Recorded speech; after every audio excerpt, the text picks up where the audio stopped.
Hey guys, I'm back with Chapter 1 of FE12, The Grust Expedition.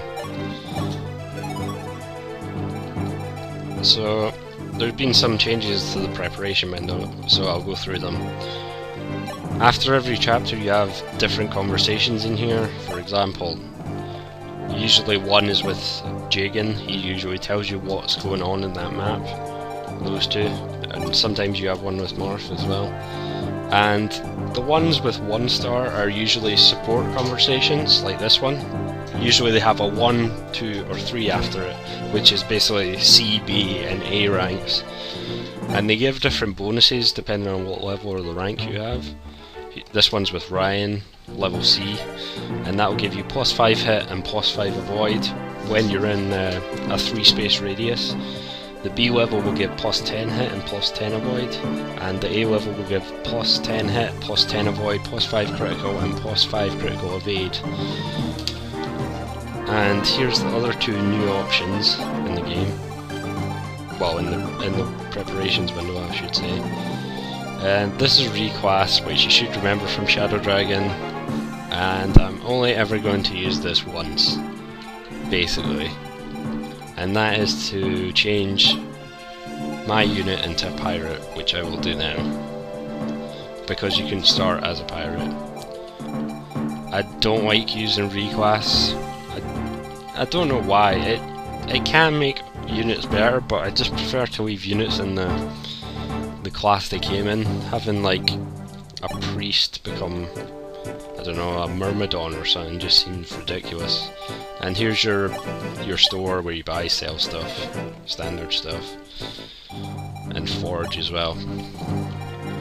And you can actually drop my unit for this chapter and most of the chapters, apart from maybe the guiding chapters, if I'm remembering correctly. So I'm dropping Roddy, but I'm going to keep him for this chapter.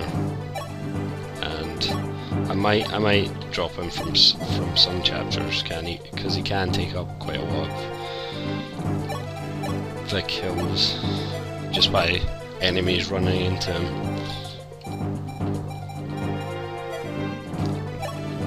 And we also have two new units that joined us at the start of this chapter, which is Aaron and Gordon, and I'll talk about them just in a sec. And buy another axe. Okay, so I'm just going to start the chapter now.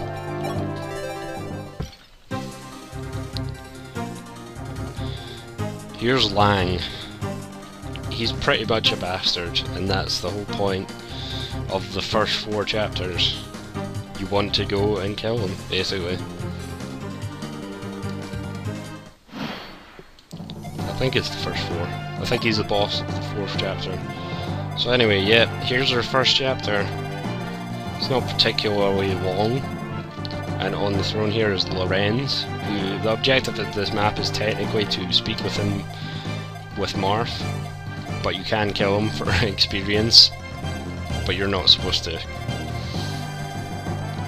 And here's the 2 units I was talking about. Here's Gordon. He basically functions the same way as he did in Shadow Dragon. He gets quite a lot of defense for an archer. He's got average stats, and he starts at a level 5 with steel bow, so not bad. Yeah, so generally he's just basically the same as he was in Shadow Dragon, which is fine. He does turn out a pretty good unit, but Ryan will probably be better than him in the long run. No, but I'll level up. Oh.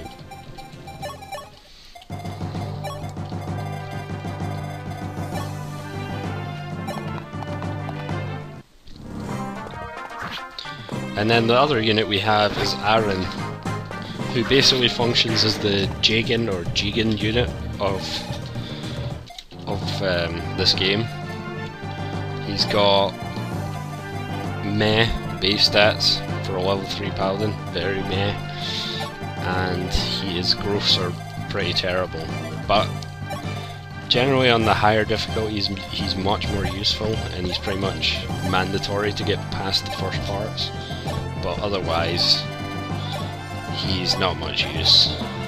And I probably there probably is one use that I'm going to find for him, which will be the next chapter, but that's about it. So yeah, he also takes away experience, so from your units that you would much prefer to get experience, so I'm not going to use him because just sabotaging my own team basically. And if you're thinking he's like, say, Marcus from FE7 or Seth from FE8, he's not. Those units are have more potential than him by far. He's a classic Jagan, unlike those other two I mentioned, which are probably Oi phase.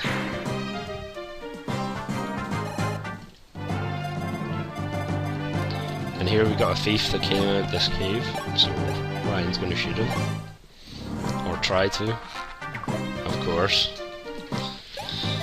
My luck isn't that good so far.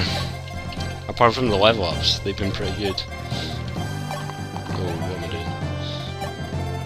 doing? Okay, up here is a village where we will get our first healer of the main game. And I'll let Luke save the game. And these are the map save points from Shadow Dragon. I forgot to mention them. There was one last chapter and there's two in this chapter. There's one there. They basically function the same way, just save in the middle of a map. Annoying. Very annoying. Ugh.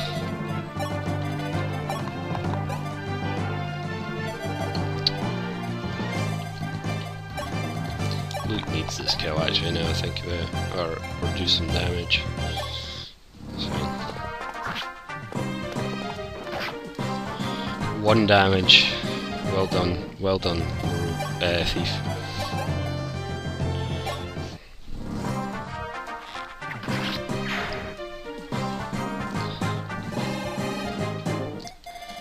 I don't trust anything less than 100% hit now.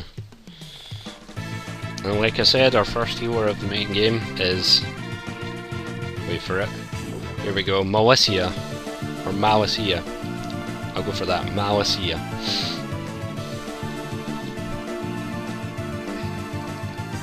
She's your general healer, she starts at level 1, she has pretty poor base stats, 2 magic, 4 speed. Generally being the worst ones. But she's actually a really good healer, and she has really good growth. She has 40% in magic, like 60% in speed. And she's basically... she's all... how should I say this? She's basically your standard healer unless you want to use someone else. But I've never used another healer because you get her at level 1 on chapter 1, and she's much easier to train than the other few coming up. And she's just generally the best healer that you get in this game.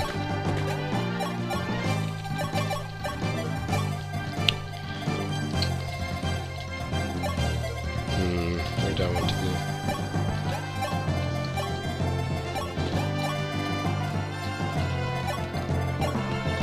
Oh yes, and also I forgot to turn the auto cursor off, is this option here, which stops it after I end the turn just to center on Marth. It stops it doing that, which is helpful. Okay Gordon, just get out of the way.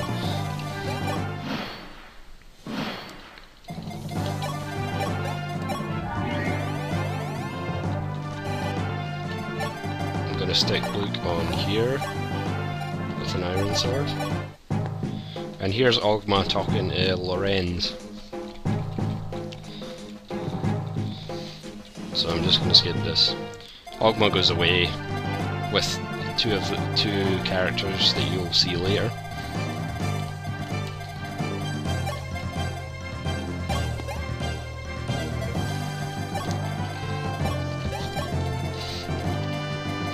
and we're going to advance very slowly. This chapter isn't too difficult. It's just your standard first chapter, bandits, blah.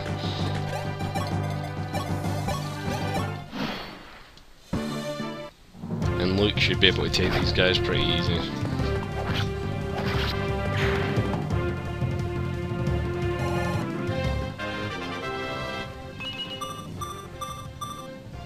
Thanks, Luke.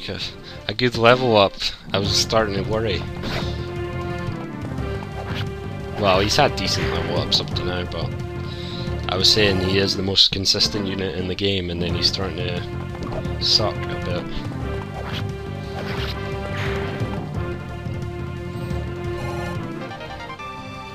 Send that to the convoy. At least they can take hits. And you may wonder why I'm going down here with my unit. There's a hidden item if you step on this cave, so I want to get that, basically.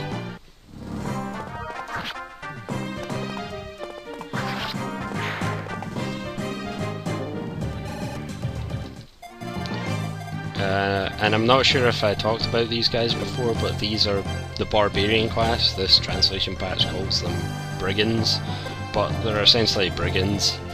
They're just your axe users that don't hit very much and are pretty much in the first chapters of the game exclusively. Well, I'm not sure about exclusively, but they're there quite a lot.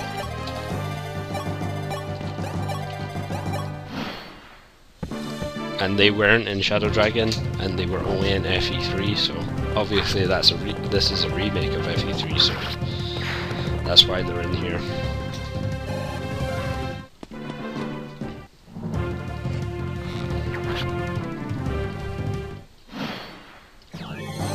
So I'm hoping to get this video done before the 15-minute mark.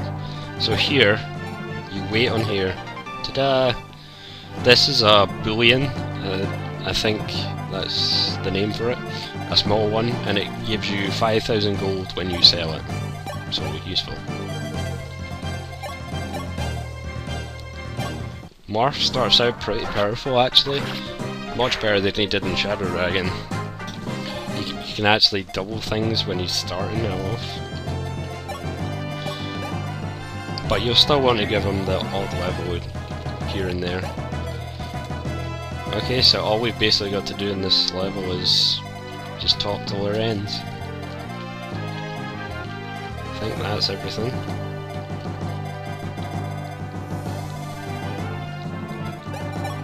At the end of the chapter, if you talk to Lorenz, you get a men's staff, and if you don't talk to him, you don't get it from some villager. So I'm just going to talk to him because that's what you're supposed to do technically.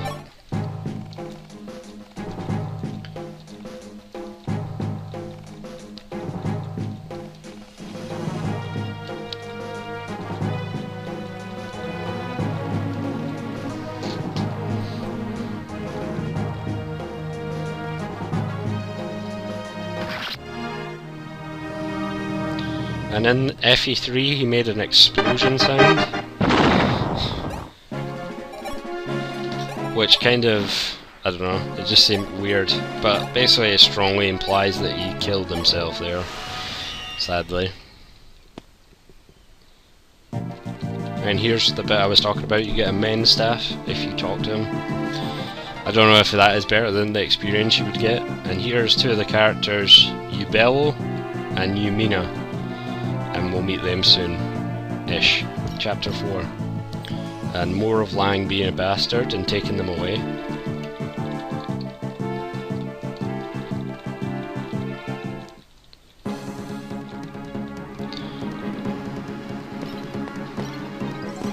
And as you can tell, one of them's a cleric, the other one's a mage. So I'll just skip the rest of this. Save. And we're ready to move on to Chapter 2, Macedonian Rebellion.